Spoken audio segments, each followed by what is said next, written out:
believe in ghosts? Of course not. I knew you didn't. Noise is the mortal enemy of good motion picture making and television broadcasting. The man who terrorized audiences had a secret of his own. In 1942, Alfred Hitchcock bought a mansion with one unusual feature: a completely hidden room upstairs.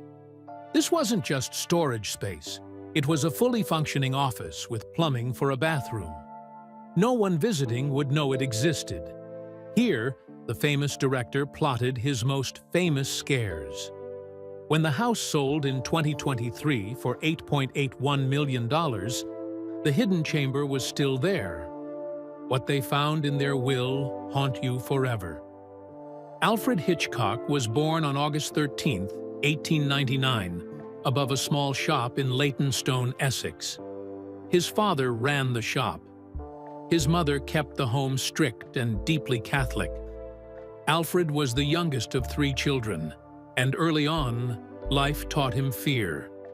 When he was 5, his father sent him to the local police station with a note. The police locked him in a cell for a few minutes. "This is what we do to naughty boys," they told him. That moment stuck with him forever. He feared police for the rest of his life, and later filled his films with that same dread. As a child, he was quiet, obedient, and always alone.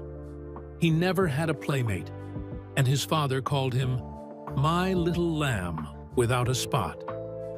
At age 11, Alfred joined St. Ignatius College, a Jesuit school known for strict discipline. Punishments weren't random. They were scheduled for the end of the day, forcing students to suffer anxiety for hours before the strike came. Hitchcock said this was where he learned about fear, control, and suspense. Every day, he saw the tall twin towers of St. Ignatius Church. Years later, those towers inspired the dreamlike tower in his film Vertigo. He once said, "All that I know about suspense and fear, I owe to the Jesuits." But the Catholic guilt didn't leave him.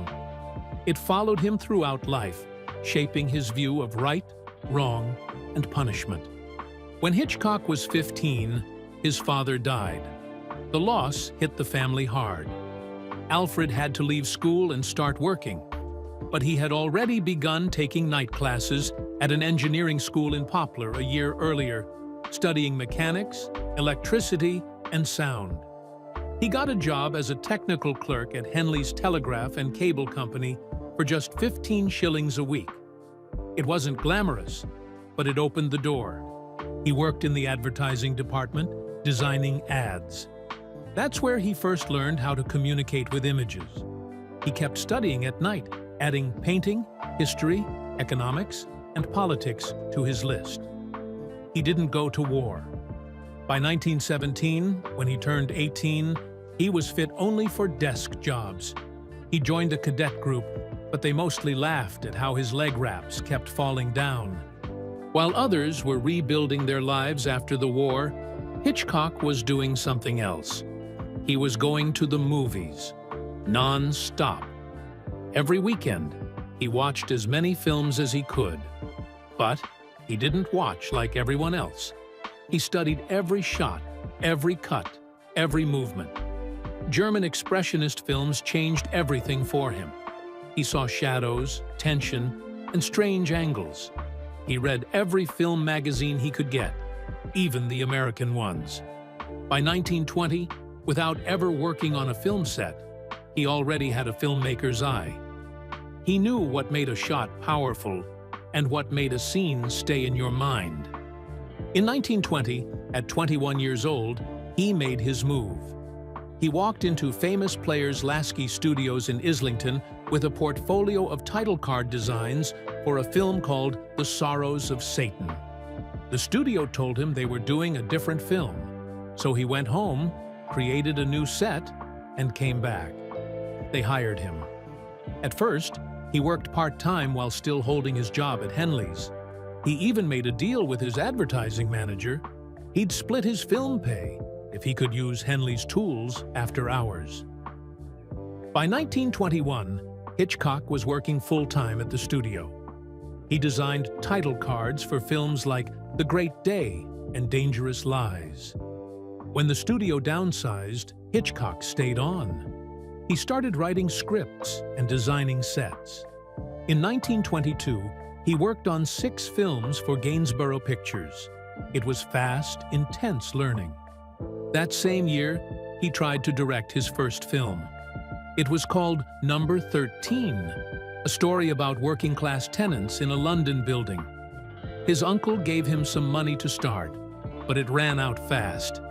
Actress Claire Greet believed in him so much, she gave him her savings to keep it going. But even that wasn't enough. After just 2 reels, about 25 minutes, the film stopped. The footage disappeared. No one ever saw it again. Hitchcock barely talked about it later. He simply called it chastening. In 1925, things changed. Hitchcock directed The Pleasure Garden, shot in Germany and Italy. He faced money problems, even got stuck in Munich until the British Embassy bailed the crew out. He had a panic attack in the Alps on a cable car. But the film was finished. It showed his love for bold lighting, emotional tension, and visual storytelling. The influence of European films was clear. Though it didn't release until 1927, it marked the real beginning. But his real breakthrough came with The Lodger, a story of the London fog in 1927. Inspired by Jack the Ripper and Hitchcock's own East End childhood, it told the story of a mysterious man suspected of being a killer. The studio hated it. They said it was confusing and shelved it. But producer Michael Balcon believed in Hitchcock and pushed for its release. The audience loved it. One scene showed the lodger pacing above, filmed through a glass floor, a brand new technique that wowed critics. Hitchcock also made his first cameo in that film, something he would do in nearly every movie after. When The Lodger opened in February 1927, it was a hit. Hitchcock had arrived. Then came the sound. In 1929, Hitchcock made Blackmail. It started as a silent film, but halfway through, the studio told him to switch it to sound. The problem? The lead actress had a thick Czech accent. Hitchcock had an idea. He lip-synced while another actress read the lines off-camera. It was an early form of dubbing. One scene stood out. A woman, racked with guilt after stabbing a man, sat at the breakfast table. A neighbor kept saying, "knife." Hitchcock turned up the volume on that one word and made everything else quiet. It was the first time sound was used to show a character's inner torment. The film cost £25,000 and made over £125,000. Hitchcock had turned a technical challenge into a masterpiece, and British cinema had its first sound hit.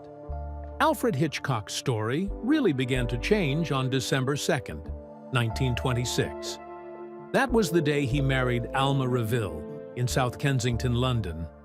It wasn't just a wedding, it was the start of one of the most powerful creative partnerships in film history. Alma wasn't just his wife. She had been working in film since she was 16. She knew the business inside out. She had survived job cuts, tough studios, and a male-dominated industry. While Hitchcock became the public face of their movies, Alma worked quietly in the background, editing, writing, and even spotting tiny mistakes Hitchcock missed. Films like The 39 Steps, Suspicion, and Shadow of a Doubt wouldn't have been the same without her. She didn't need credit.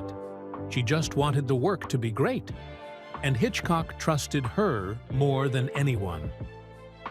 Just 2 years later, on July 7, 1928, their daughter Patricia was born. The family lived in a flat on Cromwell Road in London, where Patricia spent her early childhood.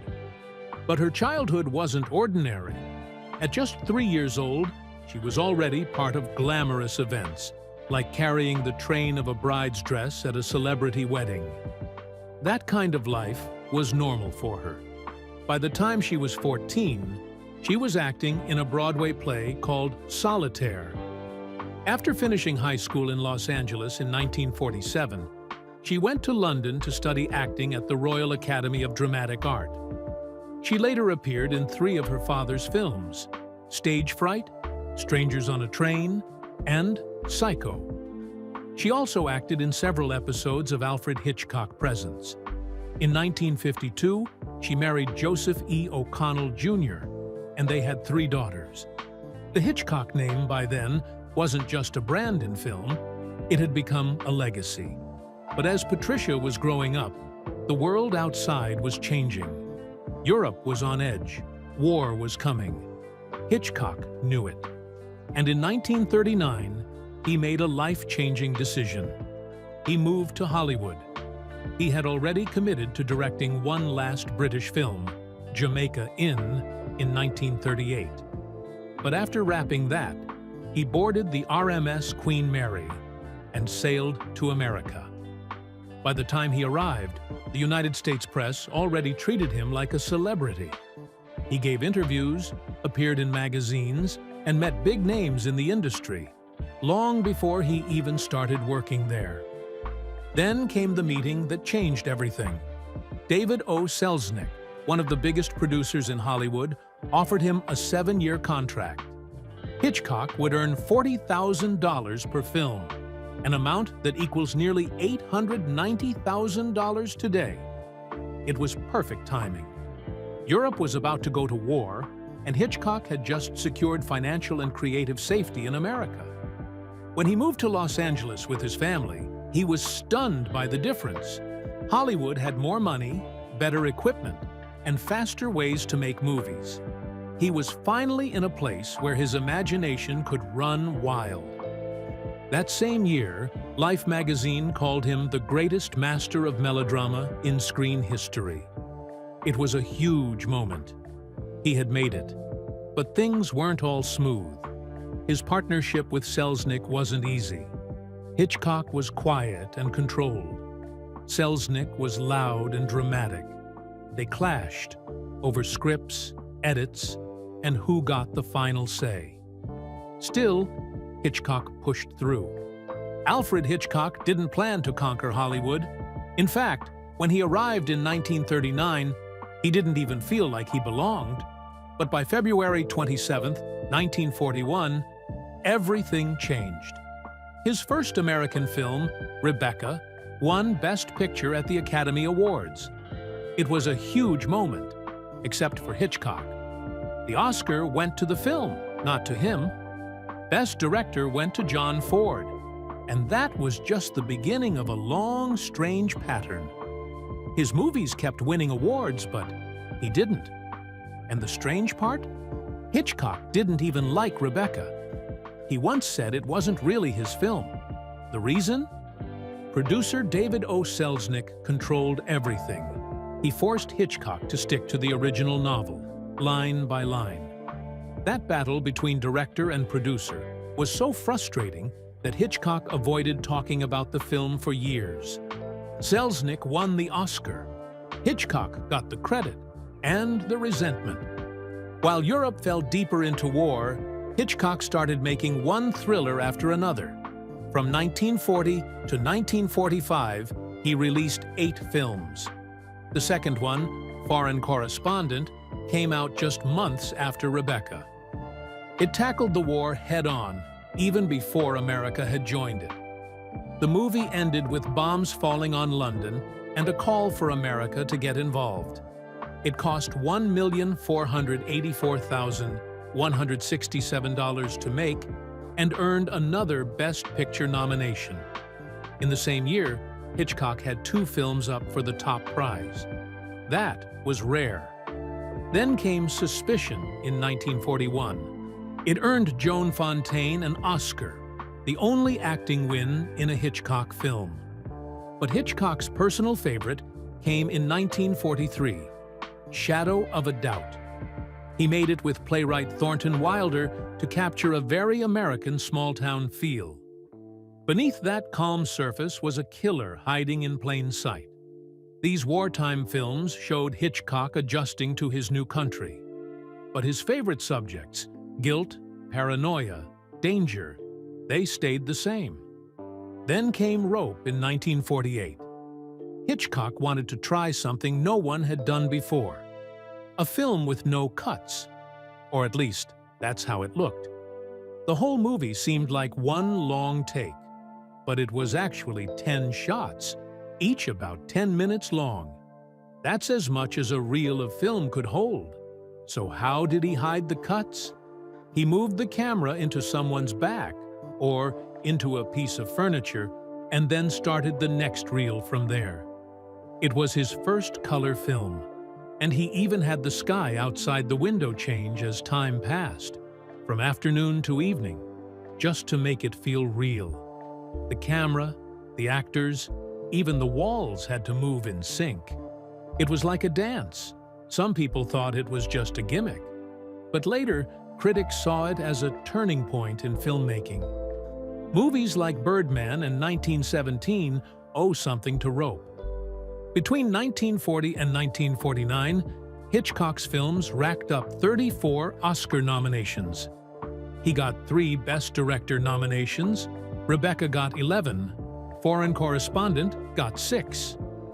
In 1945, Lifeboat, a film that never left a single boat, earned him his 2nd Best Director nod. Then Spellbound came along with surreal dream scenes designed by Salvador Dali and grabbed 6 more nominations. But every time, Hitchcock watched others walk up to the stage. His name never got called. Decades later, the American Film Institute tried to fix that. They ranked Rebecca as one of the most thrilling films ever made. They called the villain Mrs. Danvers, one of the greatest in film history. But back then, it was a tough pill for Hitchcock to swallow. Then, in 1955, Hitchcock turned on a television camera and changed everything. Alfred Hitchcock Presents wasn't just a TV show. It turned Hitchcock into a household name. He introduced each episode himself, always with dry jokes and a straight face. His cartoon silhouette, drawn with just 9 lines, opened every episode. That sketch became one of TV's most famous images. And behind the scenes, Hitchcock mentored future directors like William Friedkin. He also loved teasing the sponsors. Once he joked about an execution being delayed because they had only one electric chair. The audience laughed. The sponsors winced, but they never pulled out. The show ran for nearly a decade. In 1962, NBC gave him a longer format, the Alfred Hitchcock Hour. The final episode aired in 1965. By then, Hitchcock wasn't just a film director. He was a brand. The 1950s were his peak. Between 1953 and 1960, Hitchcock released 11 films. And this time, he was finally free from Selznick's control. He teamed up with Grace Kelly for 3 back-to-back hits, Dial M for Murder, Rear Window, and To Catch a Thief. Rear Window even earned him another Best Director nomination. Then came Vertigo in 1958. It wasn't loved at first, but years later, it topped the Sight and Sound Critics poll as the greatest film ever made.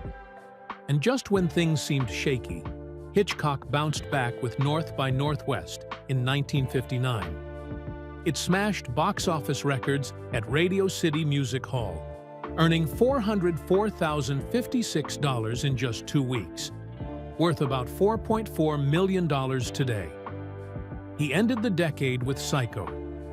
That film was a phenomenon. It terrified people, it changed horror movies forever, and it made more money than any of his other films. The shower scene alone became part of movie history.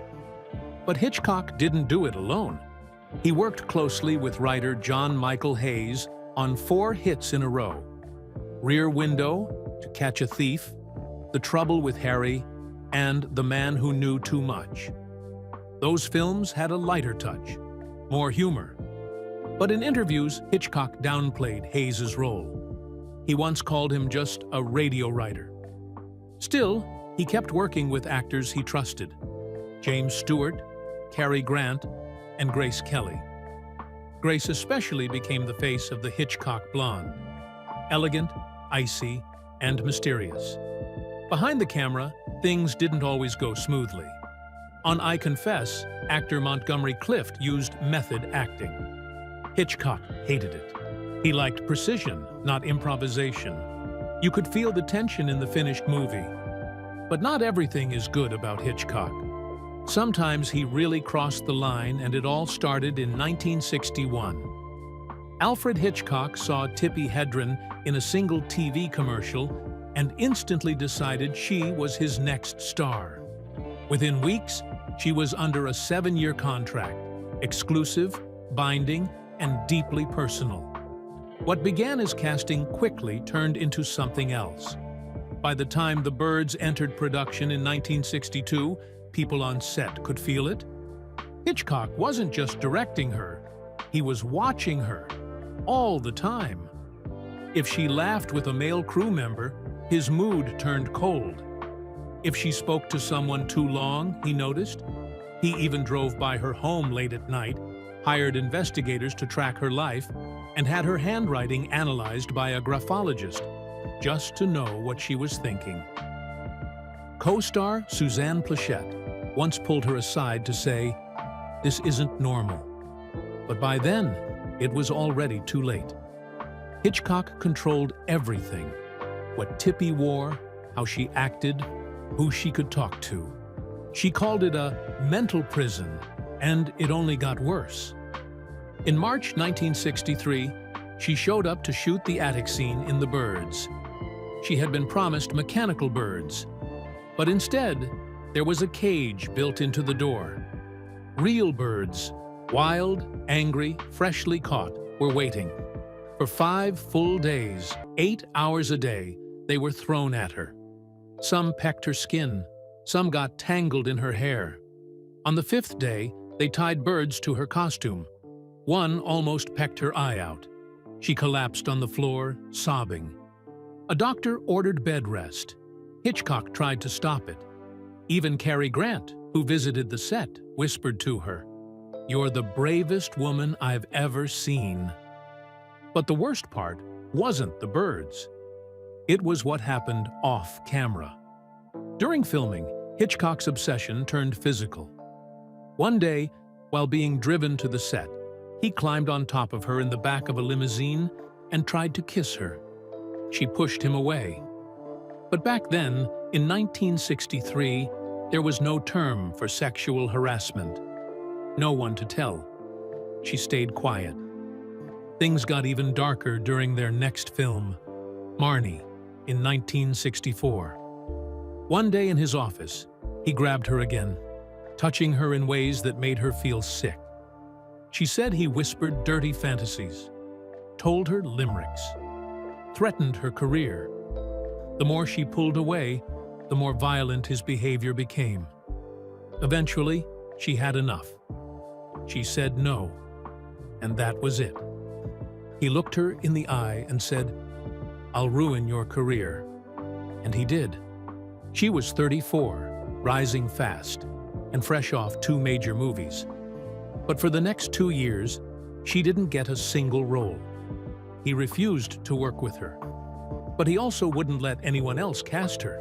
She was still under contract. Producers wanted her. But Hitchcock said no. Just no.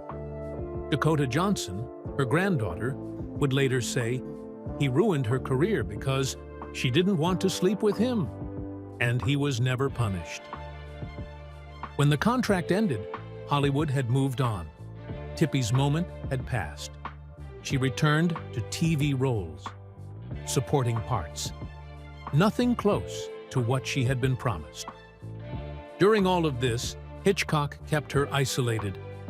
He told actors not to get too close.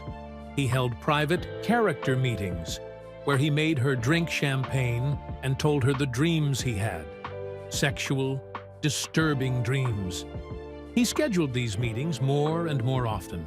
At first, once a week, then every day. He even had people watch her apartment and report what she did on weekends. He controlled her job, her image, and her life. And there was no way out.